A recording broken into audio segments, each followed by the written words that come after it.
ប្រតិបត្តិព័ត៌មានស្ដីពីស្ថានភាពធាតុអាកាសសូមគោរពជម្រាបជូនអំពីស្ថានភាពធាតុអាកាសនៅប្រជាជាតិកម្ពុជាសម្រាប់ថ្ងៃទី26 ខែឧសភាឆ្នាំ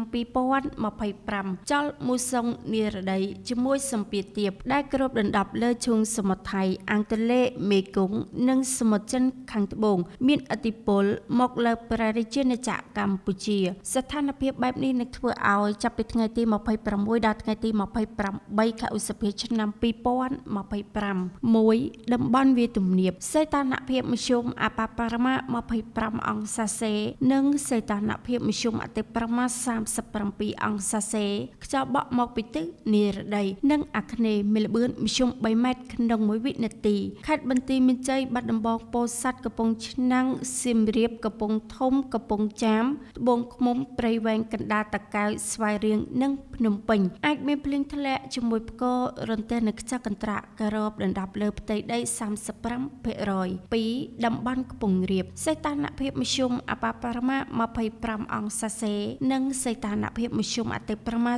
36អង្សាសេខ្យល់បក់មកពីទិសនិរដីនិងអាគ្នេយ៍មានល្បឿនមធ្យម4ម៉ែត្រក្នុង1វិនាទីខេត្តកំពង់ស្ពឺប៉ៃលិនឧត្តរមានជ័យព្រះវិហារក្រចេះស្ទឹងត្រែងរតនគិរីមណ្ឌលគិរីជួរភ្នំដងរែកនិងតំបន់ជួរភ្នំក្រវាញអាចមានភ្លៀងធ្លាក់ជាមួយផ្គររន្ទះនៅខ្យល់កន្ត្រាក់គ្របដណ្ដប់លើផ្ទៃដី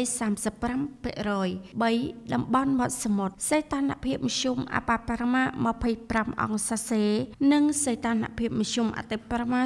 36អង្សាសេខ្យល់បក់មកពីទិសនិរដីនិងបច្ចឹមមានល្បឿនមធ្យម3ម៉ែត្រក្នុង1វិនាទីខេត្តកោះកុងប្រសេះអនុកំពតកែបនិងជួរភ្នំបូកគោអាចមានភ្លៀងធ្លាក់ជាមួយផ្គររន្ទះនៅខ្យល់កន្ត្រាក់គ្របដណ្ដប់លើផ្ទៃដី